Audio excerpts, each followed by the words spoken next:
This program is designed to provide general information with regards to the subject matters covered. This information is given with the understanding that neither the hosts, guests, sponsors, or station are engaged in rendering any specific and personal, medical, financial, legal, counseling, professional service, or any advice. You should seek the services of competent professionals before applying or trying any suggested ideas.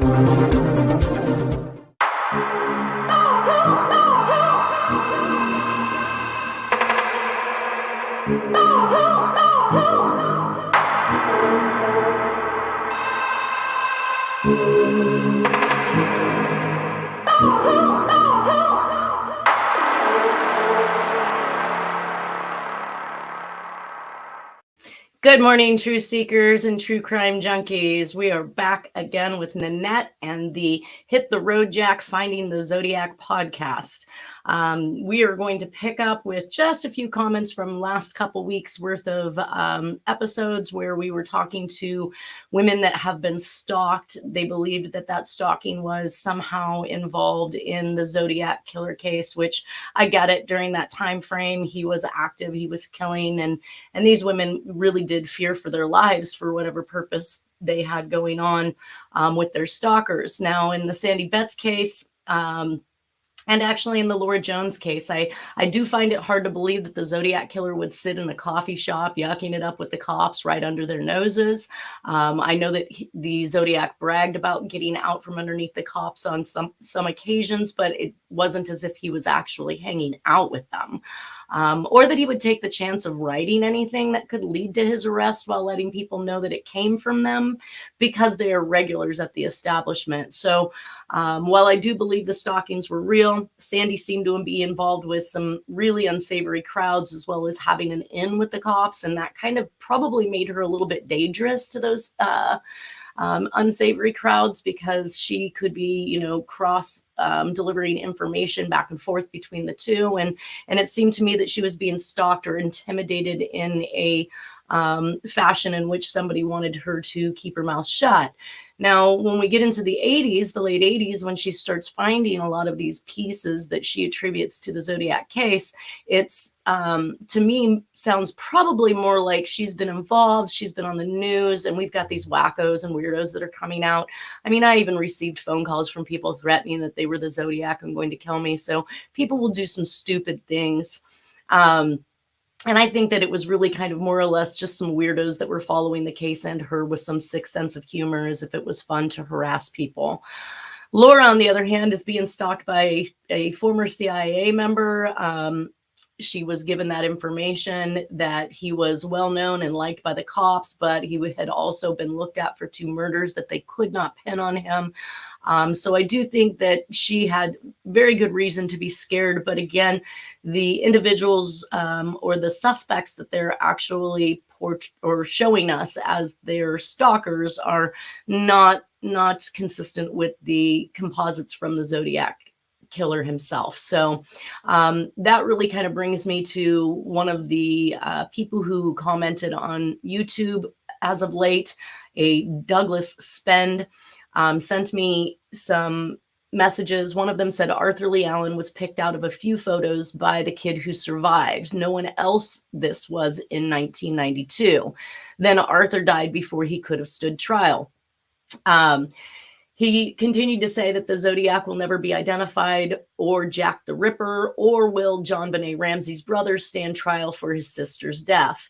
Now, let me make this clear. This man is talking about a kid who has been cleared by DNA in 2008 by Mary. When we get to the case, I'll give the full names, but the DA of Boulder County had actually excluded all family members from the DNA found on John Benet Ramsey's body. So I don't want people to automatically assume that because this man says that the brother will never stand trial. He's correct. He will not, because the DNA does not match. He then goes on to say, when I responded that I had not heard that Arthur Lee Allen had been picked out of a lineup, he says, figures, do research on it. It's on the Zodiac documentary. They have all the cops on there and detectives. It's also in the book and the movie, which is awesome because we talk about the movie and we talk about the book. And I don't know which book he's talking about unless he's talking about Graysmith's book, but he says that it's on the documentary as if that's something we're supposed to believe. I've seen many documentaries on the Zodiac case, and much of their information has been erroneous, hasn't been complete, and didn't actually prove what they stated. He went on to say, "I'm a police officer, mama." Exclamation. Nice way to offend me, by the way, because you're not going to really kind of get a receptive person when you speak to me that way. But he said, so was my uncle in 1970 in San Francisco. He was a detective working the case. My grandfather, too. I did my college term paper on the Jack the Ripper and the Zodiac. He used gloves on his attacks, no fingerprints. Now, that's extremely interesting because we have been told that there are several fingerprints in this case, and now we're hearing from somebody who believes there are no fingerprints, and that must be some type of inside information that he received from his father, his grandfather, or what have you. Either way, even though he believes Allo was picked out of a lineup by a surviving victim, and I say even after all the exculpatory evidence, or should I say lack of any evidence at all in Alla's life, proved otherwise. There are still cops, movie makers, and others trying to really hard pin it on him. And I see where this guy's coming from. Let's continue that dissemination. I say that if any victim ID'd Alla after the descriptions previously given, their eyewitness account cannot be trusted because their initial statements and any memory they have after the fact has obviously been skewed. But because Arthur Lee Allen looked nothing like the composite that was drawn. So to continue to press that issue, or to continue to say that Arthur Lee Allen is the Zodiac, is just absurd, considering it was a police officer that gave that well-known composite that was drawn of the Zodiac. And I'm going to trust that person's memory and that person's identification abilities because they're trained to do that far better than anybody who was under attack by gun, by knife, or otherwise. Moving on. Oh, maybe not. Yes. Come on. There we go.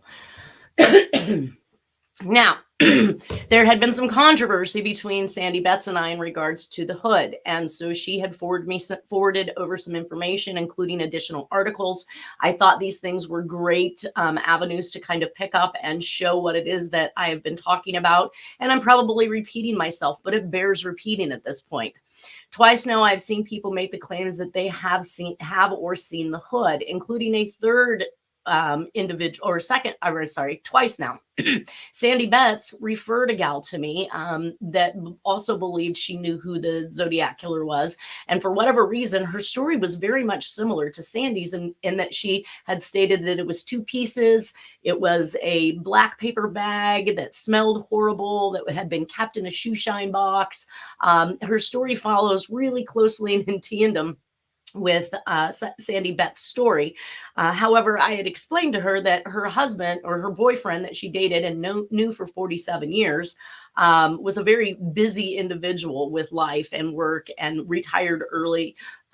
Things that the Zodiac wasn't doing. Obviously, if you're out gallivanting around killing people, you're not literally working a job to an early retirement.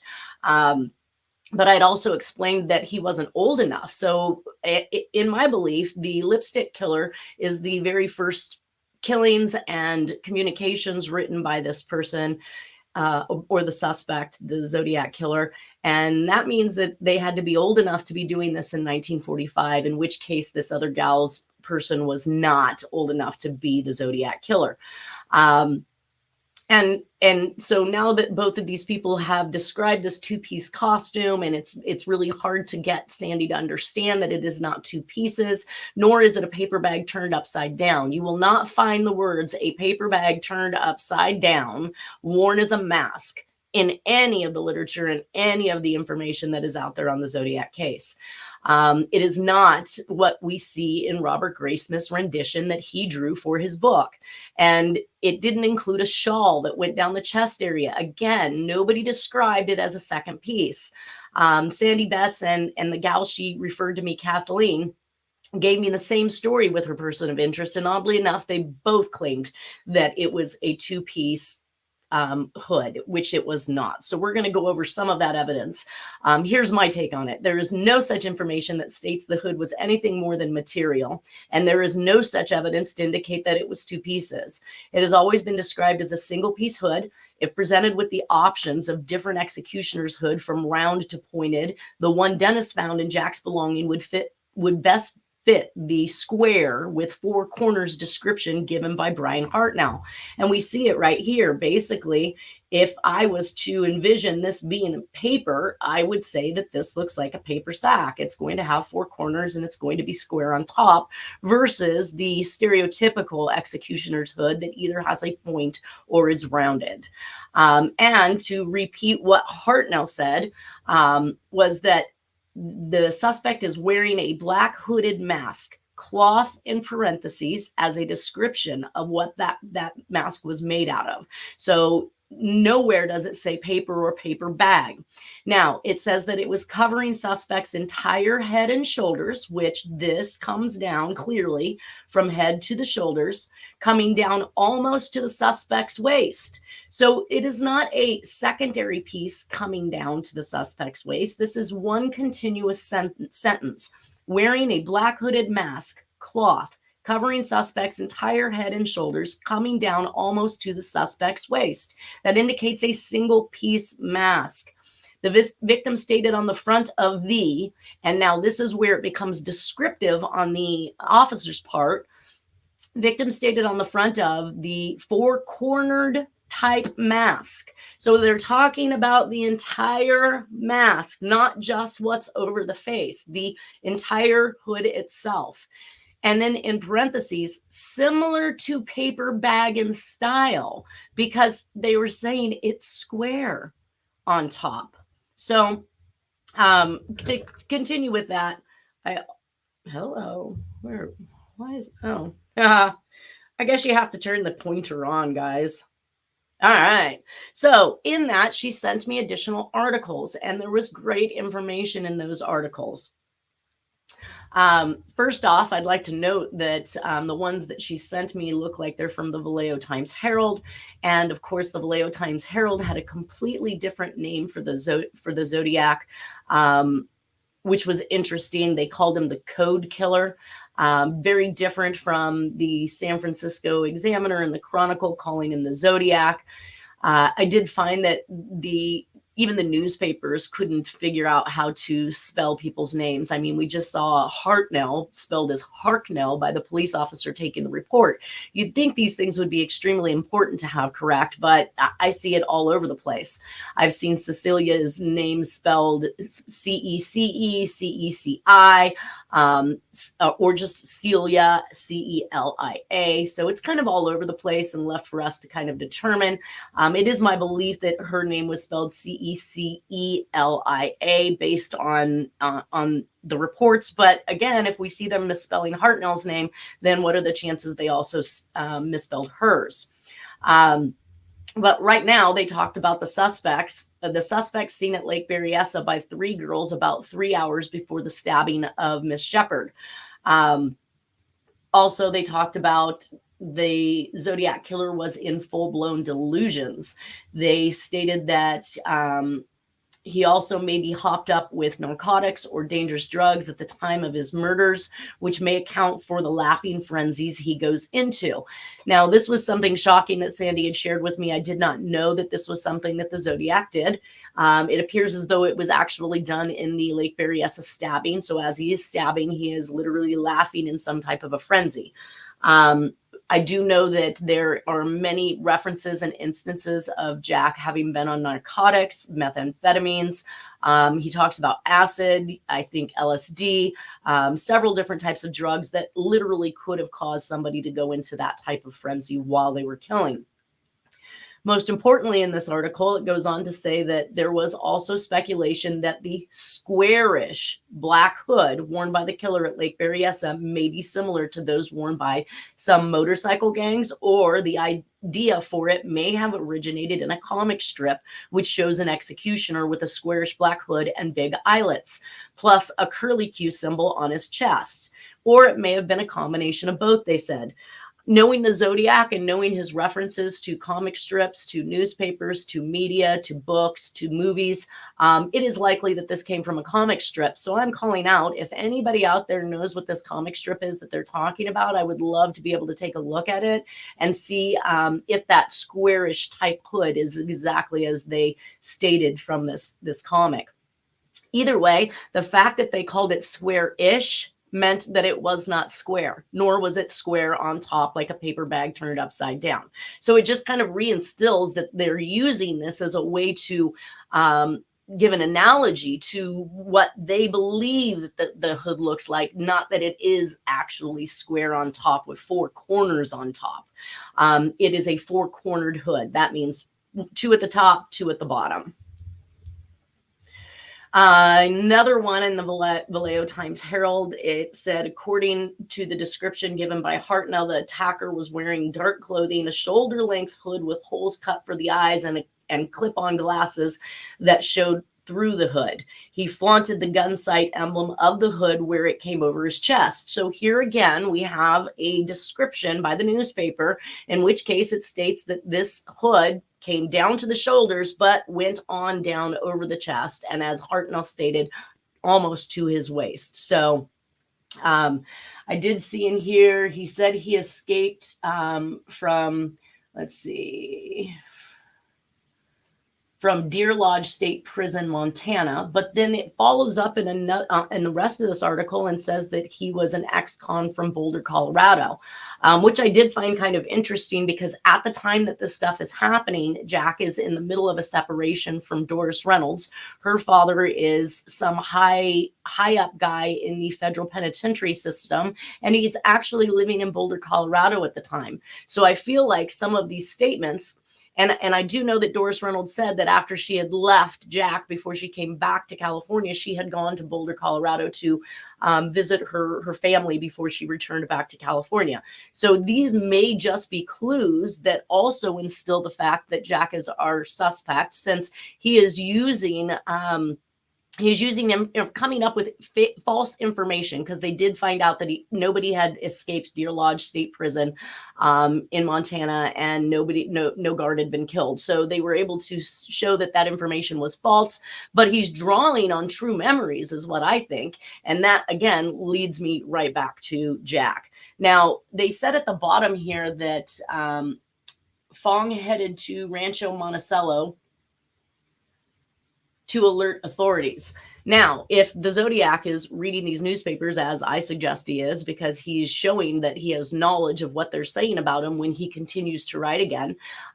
We talked earlier about a Monticello letter, or the cheese letter, which there's some controversy as to whether or not that was made up by Tom Voigt's crew to mess with Dennis or not. But if Monticello is being brought up in the newspapers, I could see that it could very well be a very valid communication, because the Zodiac would have definitely picked up on those references and put them out there.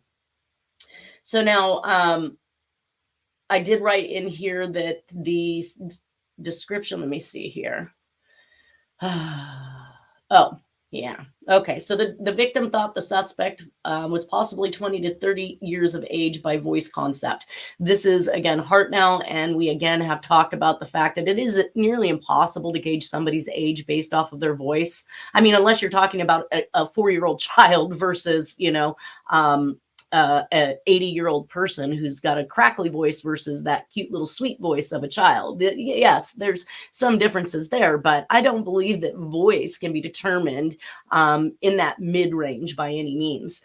Victim's stated suspect was 5'8" to 6 foot tall, 225 to 250 pounds, dark brown hair, eyes unknown, sloppy dresser, and stomach hanging over trousers.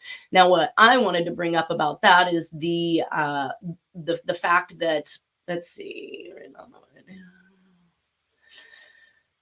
is the fact that the 3 teenagers that witnessed what they thought could have been a suspect at Lake Berryessa was dressed neatly, nicely, well built, looked nice.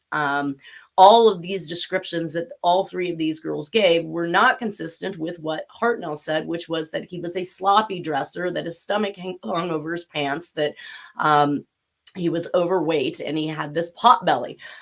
So we're looking at obviously 2 different people. So at best, if this individual had any involvement at all, it could probably have been a pickup ride or a lookout, but he certainly wasn't the actual killer. So we're not looking at that individual anymore as who we should be looking for the Zodiac, at least in my eyes. I think that he can be ruled out based on the fact that the description of him does not match what Hartnell saw. In further in these articles, again, we talked about the ex-con from Colorado, that he stabbed the girl while laughing in a frenzy, and the suspect reports they are 2 miles. Okay, so the suspect, when he calls in, actually reports in this article that they are 2 miles north of park headquarters. So the individual would have to know the area quite well, be very familiar with where the park park headquarters was. We see a lot of reference to parks, forests, rangers, park stations, all of these things that are revolved around the Zodiac case, you're going to continue to hear. And we've already heard some in previous murders, people who actually worked for the park or the park rangers, and their loved ones being killed in that particular area as well. So it's going to be a theme that keeps on occurring. And Jack is extremely familiar with parks, forests, RV camping, and lake areas all over the United States. He quotes them in his own writings, so we know that that is true. They also indicated in the article that the door had been written on with a black felt tip pen, which led me to another YouTuber comment who indicated that the individual had to be standing up when he wrote, and wrote extremely hard with heavy pressure. And it kind of made me giggle, because when you're talking about a felt tip pen, you don't need pressure, nor could you really determine pressure, especially on a car. I mean, it would be awfully hard to indent a car with a felt tip pen in order to make it appear as though they wrote with heavy pressure. But the article went on to say that the cross lines inside a circle used to represent the crosshairs to a telescope gun sight. So at this point in time, we're not hearing the words Zodiac. They do have a wide range description from one eyewitness to the next. I think, again, that has to do with the ability for somebody to witness what they see, recall and remember without all of the other trauma that's involved in the actual act. But so to kind of narrow it down, we have brown hair, 5'9" to 6 foot tall, 20 to 30 years of age. Again, Mike Mageau was not a good source for that. And obviously, I do not believe that Hartnell was a good source making his guess based off of a voice. But 200 to 250 pounds with a husky voice, and adding later curly hair, reddish brown, and a lumber in his walk. So if your suspect doesn't walk with a lumber, doesn't have back issues or possibly leg issues, they're likely going to be excluded just on that note alone. Of course, the curly hair, the reddish brown, all of this is consistent with Jack Terrence. But I just did a cross reference back and forth, like I said, where the 3 girls said muscular build, rather nice looking, well built, rather nice looking, was fairly nice looking with a round face. All of these do not coincide with the sloppy dresser, stomach hanging over the trousers that Hartnell gave. The description of the attacker at Lake Berryessa does not match the description of the 3 teenage girls, where they concurred he was dressed nice, muscular, or well-built, and looked nice from Hartnell's dress sloppy and stomach hanging over pants. I just repeated myself. Sorry, guys.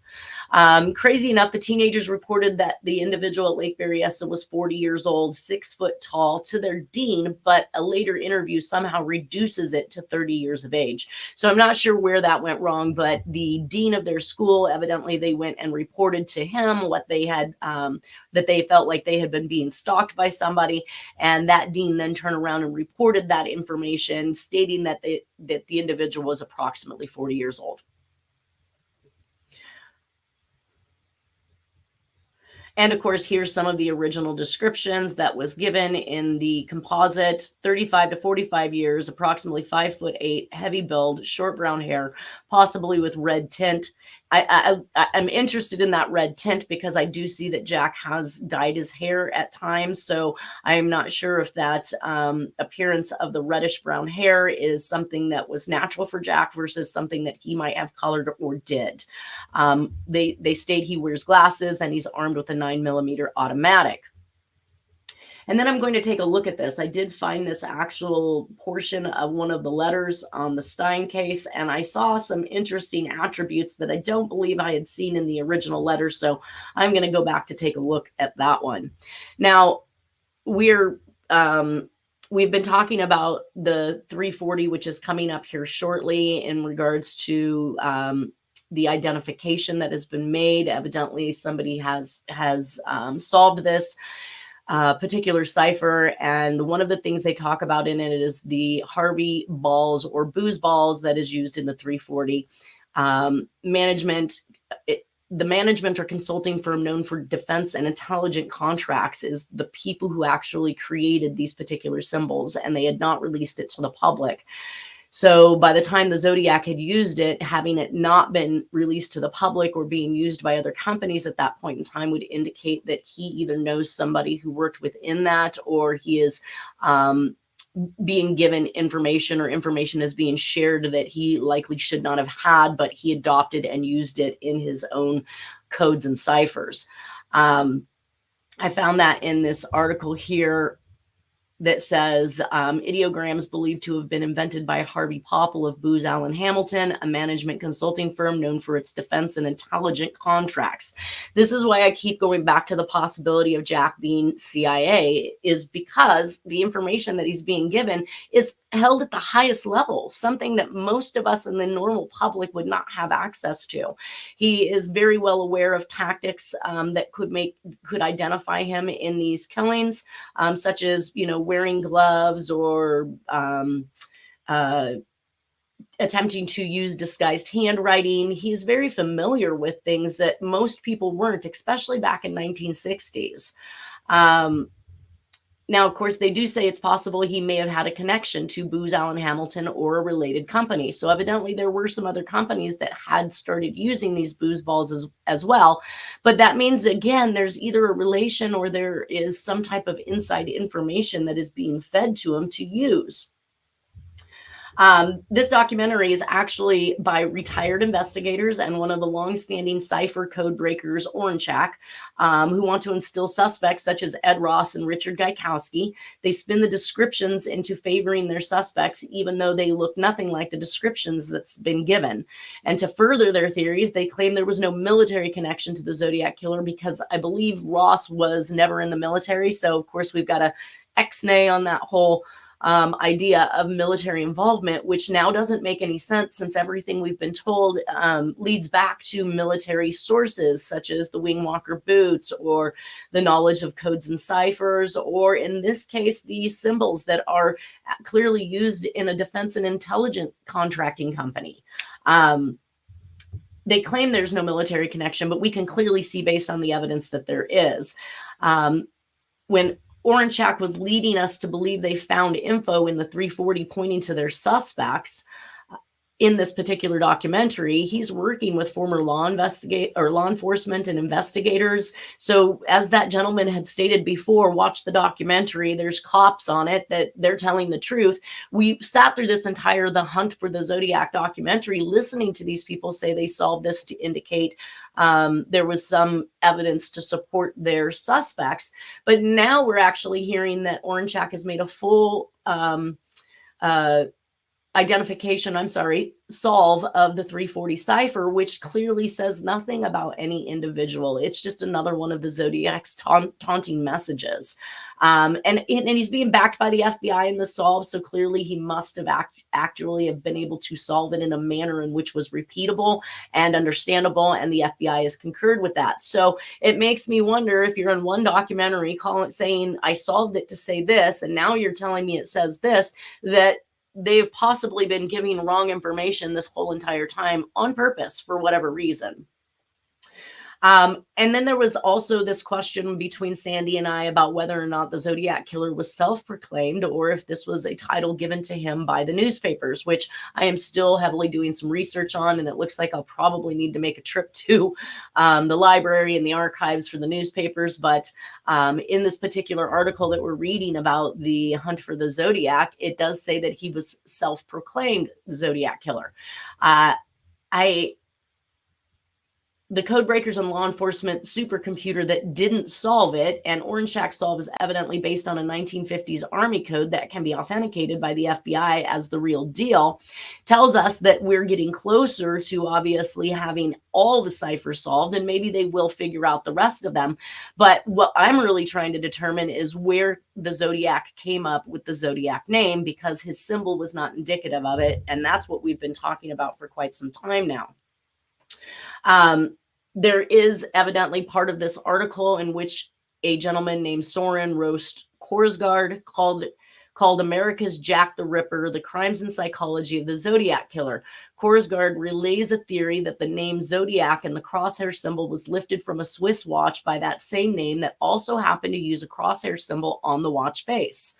The book theorizes that the fact that ads for the watch ran in the San Francisco Examiner and the San Francisco Chronicle in the late 1960s, the same media outlets that received the first communication from the Zodiac, could be a connection to the name and symbol chosen by the Zodiac. Chosen or planned. So now let's go back to the Harvey Booze Balls, where we know he's got inside information and the ability to use information that none of the rest of the public actually has.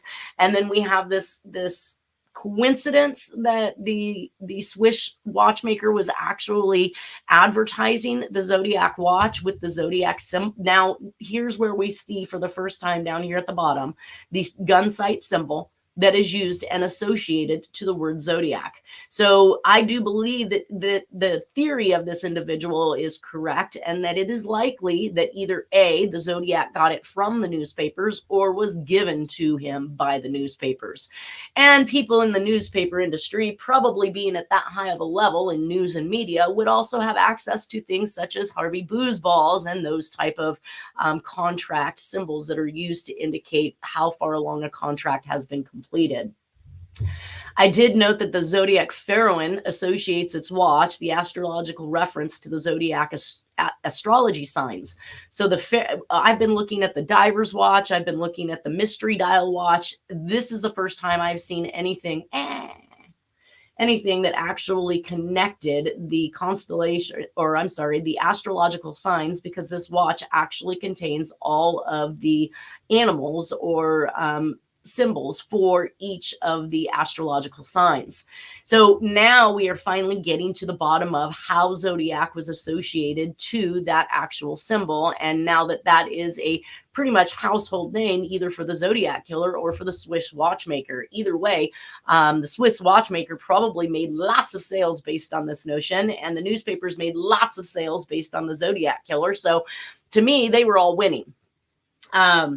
The symbol branding on their watch is what tied to the Zodiac Killer's branding himself, with that symbol associated to the name Zodiac. So I still kind of feel like that means that he was given that name by the media. If he saw the relation to the Zodiac and the gun sight symbol in the newspapers, and he made that relation and then called himself the Zodiac, he was still given that name by the newspapers. It's really a little too neat for me, and I hardly believe that the Zodiac Killer would fashion himself off of anything unless it was a parameter of the job as the Zodiac Killer, because he is not likely wanting anybody to make money if he's just a killer. He would literally not be caring whether or not he promoted or assisted in any of these efforts, let alone helping the newspapers to make as much money as they did off of his stories. Here's where I started with the relation to the Zodiac symbol. And we do see that in one of the ads that was ran, that it actually says signed Zodiac. And in the communications, we're going to see a lot where it just says signed and there is no name beyond it, or it's been redacted when they release the FOIA information. So we can't tell what it was signed. And maybe they had been signed Zodiac as well, and they're covering that up because they don't want us to make the relation between those letters, such as the Dear Draft Board letters, where he talks about being on acid and things of that nature. So I thought that it was a question, no longer a question, when the Zodiac watchmaker marketed their new logo, but it is clear that they did it in the late 60s. And the Zodiac named himself the first time on August 4th of 1969. Let's see here.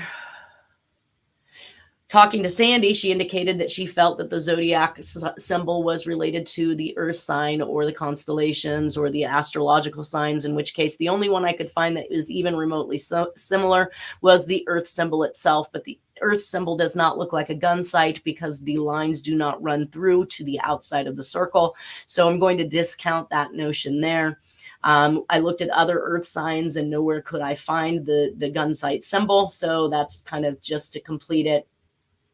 The complete guide. So it looks like the Seawolf, the diver's watch that at some point in time Arthur Lee Allen was given as a gift by his mother, was created in 1953. So it had been around long before the Zodiac or these other watches where the Zodiac name was then actually branded by the site symbol. So I think that's just kind of another coincidence that occurred in Arthur Lee Allen's case. And he wasn't the one that went out and purchased it. So it being given as a gift kind of excludes the fact that he had that watch because he was the Zodiac. And then we see down here the symbol of the hood, in which case Sandy made this replica shawl. So what you're seeing here is not what was found in her car, but it was what she idealized after the fact because she had either thrown it away or lost it. So she recreated it from her memory. And idealizing it as the astrological symbol, she still made it as the Zodiac gun sight. I don't see any similarities between hers and the Earth symbol at all, but she did. And then, of course, we had the newspapers that were running it. And in those newspapers were the San Francisco Examiner and the Chronicle. Of the newspapers that ran it, Sports Illustrated, Sunset, New York Times, Los Angeles Times, San Francisco Examiner and Chronicle, Atlanta Journal, Baltimore Sun, Boston Globe, Buffalo Courier Express, Chicago Tribune, Cincinnati Enquirer, Cleveland Plain Dealer, Dallas Times Herald, Indianapolis Star, Miami Herald, Philadelphia Enquirer, Pittsburgh Press, Syracuse Herald, Post Standard, and Washington, D.C. Post. If you take a look at these newspapers that were running the Zodiac watchmaker's ad in 1969, it says over 100 million readers are going to see this Spacetronic ad on the Zodiac watch. You'll see that almost all of them have been written to in regards to the crime sprees that we're discussing. So these newspapers have all either are located in a major city and state where crimes have occurred or letters have been written. Also, it associates with the extortion victims, I guess, if you will, as the FBI labeled this case, because I believe that they believe, aside from the killing, that the newspapers were being extorted for this front page access when they were more than happy to run this front page access. It made them millions. And I also noticed that over in Robert Graysmith's book, the people and the reviews that the press gave him, the San Francisco Chronicle and the Cleveland Plain Dealer, both of those are people who ran ads, or I'm sorry, institutions that ran ads on the Zodiac Killer watch. So again, my mind is wanting to put those two together. And I guess this is to make the newspapers look like victims that they're being extorted so that no one will suspect that they could be perpetrators of this crisis instigation or in some way benefiting from that news at hand. That brings us to some information that I was given by Sandy in regards to Tom Voigt selling the case facts, claiming all the police knew. I'm sure that there's far more than what he is selling or that should ever have been released if it has, since some of these facts have to be withheld in order to make a conviction.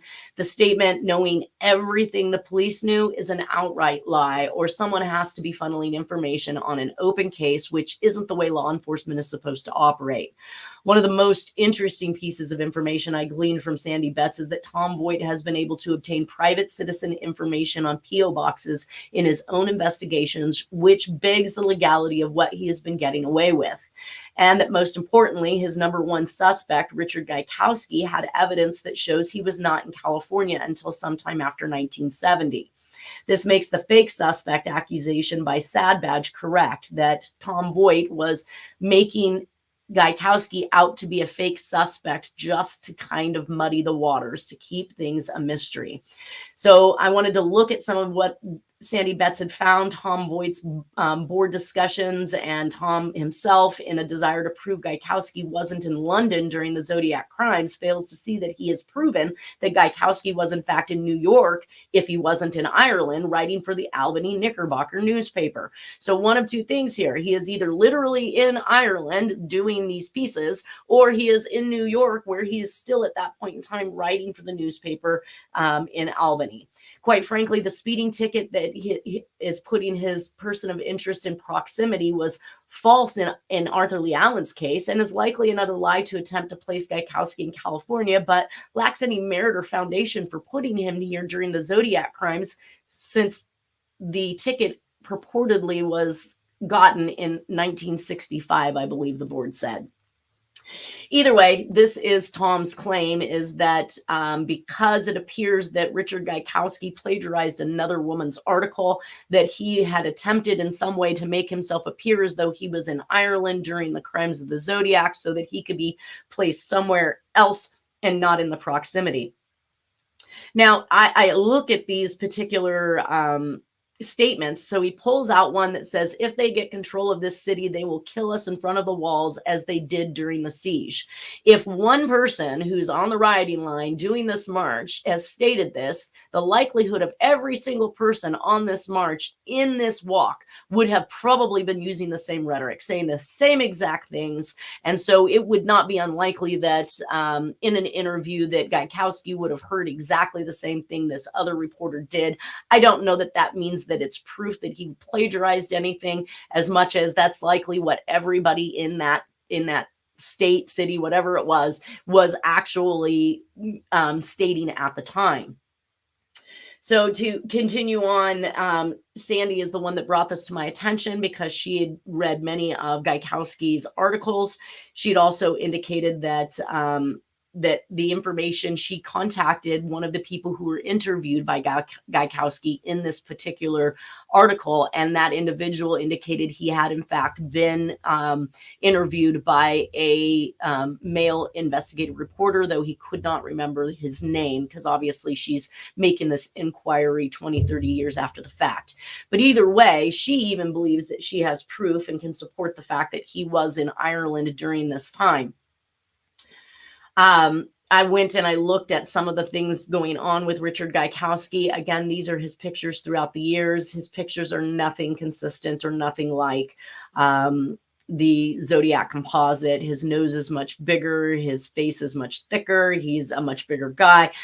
His hairline is completely different. There's lots of differences that are going on here between these two. Yes, he's wearing glasses, but we do find that he was born in 1936. This would have made him approximately 33 years old in 1969. And the article that I'm going to be showing you is the I believe the obituary by his lover, Trey, which is another thing that Sandy filled me in on, is that Gaikowski was gay. He was a humanitarian. He was a hands-on type investigative reporter who got down and dirty. He got in with the migrant workers. He got into the marches.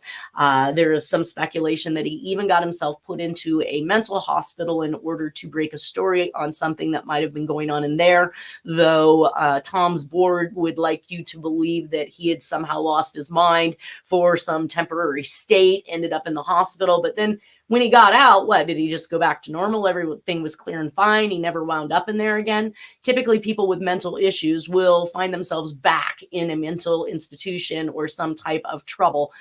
It isn't a single instance. So I start to wonder myself as to whether or not Gaikowski was there trying to break another story. Okay, so my timeline that I show for Gaikowski was that he was born and raised in South Dakota, and approximately May or June of 54, he finished high school at 18. Fall of 1955, he completed 1 year at college. So by 19, in 1956, after May at some point, because he did 1 year, goes into the Army for 2 years. And in 1958, he returns to college and finishes, which I would presume would probably be the balance of the 3 years for a 4-year term. Not exactly sure, but it states in 1961-ish, he heads east and works for the Albany Knickerbocker News until 1970, when he actually moves to California. Gaikowski moves to Martinez in 1970, it says, and finally to San Francisco, where he is starting businesses and making films by 1976. So again, we have an individual that is far too busy with his own regular life. If he's accomplishing all of these things, he is not running amok, killing people. He just simply would not have the time for it. It's not a person that is gallivanting around. He's writing, and where is his handwriting for this examination? We have an author, we have a newspaper writer, we have a filmmaker. There had to have been some samples of handwriting around for Gaikowski. So if anybody has any of those too, get with me. I would love to take a look at his handwriting and do a cross comparison. I bet he's actually been excluded, or otherwise we would have seen some document examiner out there making that identification.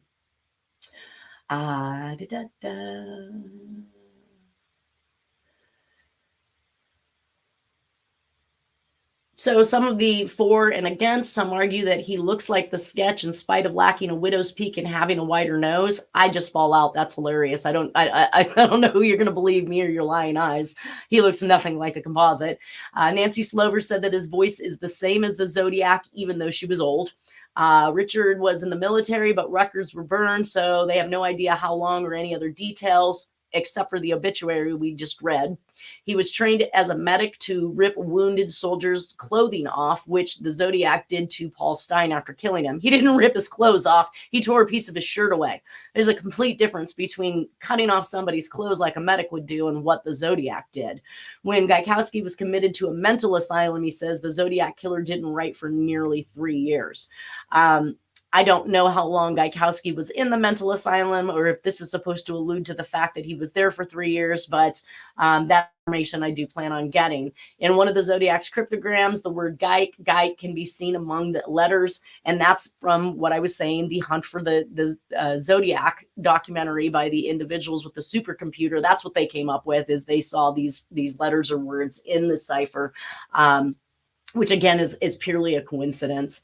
It has been alleged that he attended one of the victims' funerals, even though he had no idea who they were. Maybe he was there reporting on the news. He followed a surviving victim to New York after she remarried and worked in the same building as her. He followed her and her husband for some time. Again, maybe to break a story. He had a basement, which not many people knew about, and the Zodiac mentioned having a basement in one of his letters. So did Jack Terrence. In 1972, he owned a home in San Jose that had a basement in it. So other people had basements too. Having one doesn't make you the Zodiac. Criticisms of Richard being the Zodiac. Richard's friends say that Richard was in Albany, New York during the time of the murders. And the information is supporting that. I mean, we're looking at what Sandy found. We're looking at articles that he's writing for the Knickerbocker News. So clearly he is still in New York, and that really discounts this theory. While Tom is making the plight, and maybe there's some truth to it, that he was plagiarizing instead of actively in Ireland, the alternate side of that is that he is still back in New York working for the Albany newspaper. So he goes on to say that 2 women has claimed Gaikowski raped them. These are slanderous words without evidence or conviction. I think that it's very cruel for him to put this type of information on his board, or to make any accusations where a person cannot defend himself. But if what Sandy is saying and Gaikowski is gay, why would he ever take the chance of raping 2 women? And if he did, it actually does eliminate him if true, because we didn't find that the women were raped in the Zodiac cases. There weren't sexual motives. So he says Sandy, he was diagnosed as being a psychophrenic. I'm not sure what that means yet. I haven't looked his word up, in 1971 during his stay at Napa State Hospital. And then another person commented, Tom, do you think Zodiac was also a rapist? And it says, that's a very good point. If 2 women did indeed make those claims, that might eliminate Gaikowski as a suspect. And Tom's follow-up to that is, that's like saying Gaikowski couldn't be the Zodiac because Gaikowski didn't wear a hood around town, or that Allen couldn't be the Zodiac because Zodiac didn't molest children. Zodiac crimes weren't sexual in nature. They were for other reasons. Very clear, very astute. Thank you. So flipping the script, general psychological behavior is that just because Arthur Lee Allen is a child molester doesn't make him a killer. And Voight flips the psyche onto the Zodiac killer, saying that because Zodiac didn't molest children doesn't mean it couldn't be Arthur Lee Allen. I'm not even sure what kind of rationalization that is, but typically speaking, you graduate from crimes. So if you start at low level crimes, taking a person's life is a bit different than molesting them. And if he was going to be taking life, he would have likely taken the lives of those he molested so that he couldn't be busted for that crime. While a serial killer lacks the morals and values that would prevent them from being a child molester, since they show a proclivity to devalue human life, it is not the same lack of moral and ethics devalued by a sexual predator who only gets caught because they did not kill their victims. So that's pretty much all I have to say on that. He does go on to try and push this whole claim of two rapes in 1968. I'm sorry, you guys, I ran out of time. I will see you all next week. Take care. I will be back with the code solves from Lauren Swearingham and Harriet Susher. Thank you so much.